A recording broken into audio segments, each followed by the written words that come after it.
सो नमस्कार and welcome you all. Hopefully आप सब लोग अच्छे होंगे, खुश होंगे। सो कमिंग डेज में जो कोई भी एग्ज़ाम और कॉम्पिटिटिव एग्ज़ाम आने वाला है, जैसे रिसेंटली आरआरबी का वैकेंसी पब्लिश हुआ है एवं एंड फॉर्म फिलअप चल रहा है। तो इस तरह का एग्ज़ाम के लिए अगर आप लोग प्रिपेयर हो रहे हो तो हमारे चैनल पर इस तरह का एग्ज़ाम के लिए क्लास अवेलेबल होगा एंड रेगुलर बेसिस में हम लोग देते रहेंगे। तो इस तरह का एग्ज़ाम के लिए आप सब लोग हमारे साथ जुड़ा रहना। कमिंग डेज में और भी बहुत ही मज़ेदार वे हम लोग क्लास करेंगे, लेते रहेंगे। चलिए शुरू करते हैं आज की इस क्लास को। क्वेश्चन नंबर 1, निम्नलिखित में से कौन सा भारतीय संविधान के तहत मौलिक अधिकार नहीं है? यस, अर्थात इनमें से कौन सा मौलिक अधिकार नहीं है, हमारा फंडामेंटल राइट्स नहीं है। तो शायद पता होगा, अगर किसी को नहीं पता होगा चलिए हम लोग देखते हैं कौन सा राइट आंसर होगा। अब सब लोग का पास ऑप्शन है, तो इनमें से राइट आंसर होगा, इनमें से राइट टू प्रॉपर्टी अर्थात संपत्ति का अधिकार। यस, संपत्ति का अधिकार हमारा फंडामेंटल राइट नहीं है। अभी संपत्ति का अधिकार एज ए लीगल राइट्स है हमारा, जो आर्टिकल 44 अमेंडमेंट एक्ट ऑफ 1978 द्वारा चेंज किया गया है, जो हमारा फंडामेंटल राइट्स अभी नहीं है, राइट टू प्रॉपर्टी और संपत्ति का अधिकार। Next question. तो आज हमने बेसिकली जो इंडियन पॉलिटी से क्वेश्चंस तैयार किया।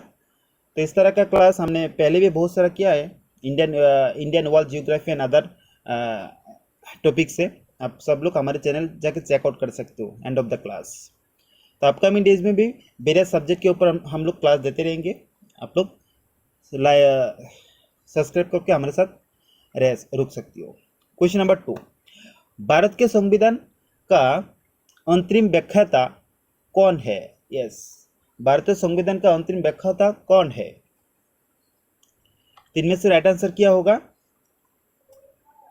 जो भारतीय संविधान और कॉन्स्टिट्यूशन का अंतिम व्याख्याता रूप में जाना जाता है, तो इनमें से राइट आंसर होगा यस, भारत का सर्वोच्च न्यायालय अर्थात सुप्रीम कोर्ट, जो अंतिम व्याख्याता कहा जाता है। Next question. Question number 3, Bharat के राष्ट्रपति को पद से कौन हटा सकता है? भारतीय राष्ट्रपति को पद से कौन हटा सकता है? Who can remove the president of India from his chair और ऑफिस? तो इनमें से राइट आंसर क्या होगा, कौन हटा सकता है? तो ज़्यादा ऑप्शन बोल के मैं टाइम आप लोगों का लॉस नहीं करेंगे। कौन सा सही आंसर होगा वो मैं वो मैं बोल दूंगा आप सब लोग को, बट आप सब लोग चारों ऑप्शन देख के कोशिश करना कौन सा राइट आंसर होगा। इनमें से कौन सा राइट आंसर होगा? Who can remove the president of India from his office, that is both house of parliament, अर्थात संसद के दोनों सदन अर्थात लोकसभा राज्यसभा बोथ कैन हटा, बोथ राष्ट्रपति को उसका पद से हटा सकता है। तो आप लोग देखा ही होगा, आप लोगों के लिए बेसिकली आप लोगों से रिक्वेस्ट आ रहा था क्वेश्चंस और ऑप्शंस का इंग्लिश और बंगाली बहुत अवेलेबल होना चाहिए, तो हम लोग ऐसा ही करके लेकर आए आप लोग सब लोगों के लिए। क्वेश्चन नंबर 4, भारतीय संविधान के किस अनुच्छेद में वित्त आयोग की स्थापना का प्रावधान है?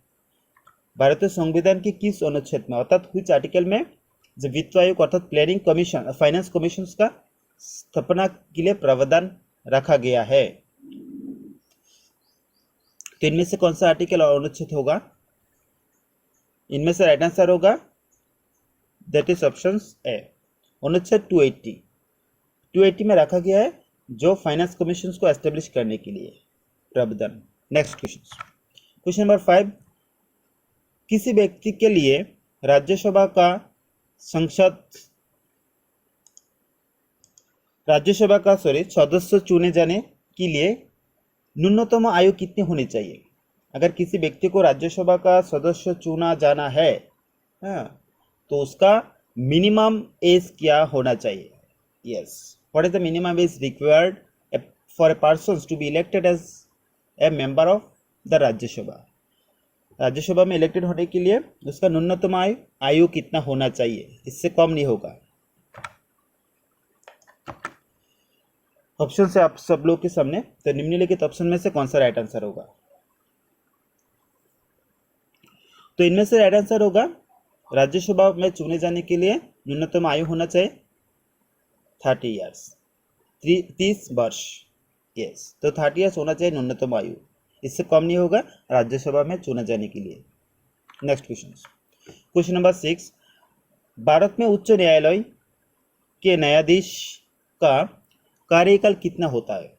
भारत में उच्च न्यायालय के न्यायाधीश का कार्यकाल कितना होना चाहिए, अर्थात tenure of the high court जज इन इंडिया कितना होना चाहिए? ऑप्शन है आप सब लोगों के लिए। तो इनमें से राइट आंसर होगा 62। यस, 62 वर्ष होना चाहिए, 62 वर्ष। तो 62 ईयर्स होना चाहिए उसका, 62 ईयर्स ज़्यादातर होगा, उसका कार्यकाल ज़्यादातर 62 ईयर्स तक हो सकता है।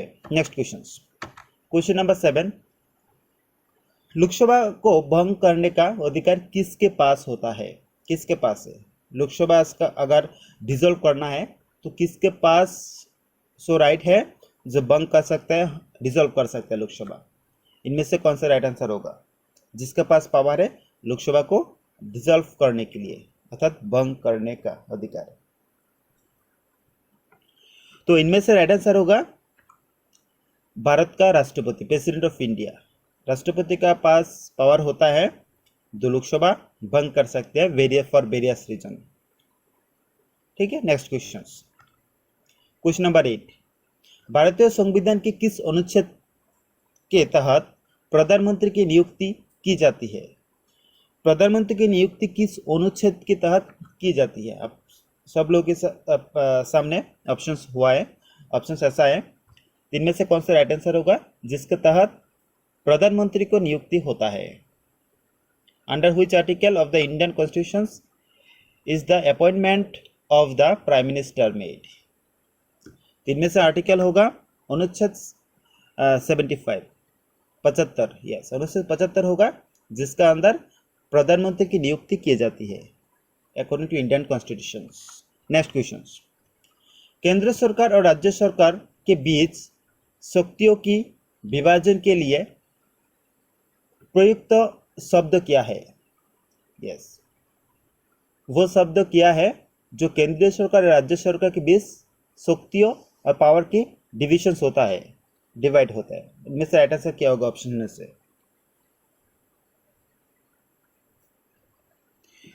तो इनमें से राइट आंसर होगा, शायद पता होगा आप सब लोगों को, और इस तरह का क्लास अपकमिंग डेज में भी हम लोग लेके आएंगे बहुत सारी, जो आप लोगों की प्रिपरेशन को नेक्स्ट लेवल पे लेके जाएंगे।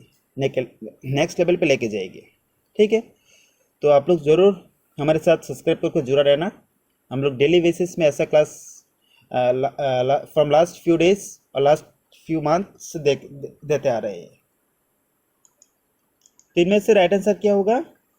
यस, संघवाद अर्थात federalism is the right answer, जो वर्ड और शब्द प्रयोग किया जाता है। नेक्स्ट क्वेश्चन नंबर 10, भारत में कौन सा निकाय केंद्रीय बजट की तैयारी और है? कौन सा निकाय होगा जो केंद्रीय बजट की तैयारी और प्रस्तुति करता है? इनमें से कौन सा राइट आंसर होगा? Which body in India is responsible for the preparations and presentations of the union budget? Union budget की प्रिपरेशंस और प्रेजेंटेशन के लिए कौन सा बॉडी जिम्मेदार है? कुछ दिन पहले बजट पेश किया है हमारे इंडिया पे, आप सब ने देखा ही होगा, जो फाइनेंस मिनिस्टर के द्वारा जो बजट पेश किया हुआ है। इनमें से राइट आंसर होगा वित्त आयोग अर्थात द फाइनेंस कमीशन, जो जिम्मेदार है बजट लेके आने के लिए। ठीक है, तो यही था आज का हमारा क्वेश्चन आंसर सेशन। होपफुली आप सब लोग को अच्छा लगा होगा। अगर आप लोगों का कोई सजेशंस है तो ऑब्वियसली कमेंट सेक्शन में छोड़ सकते हो, हम लोग जरूर आप लोगों के कमेंट की रिप्लाई देंगे। So till then, thank you, stay safe, stay healthy and don't forget to keep smiling. Thank you all.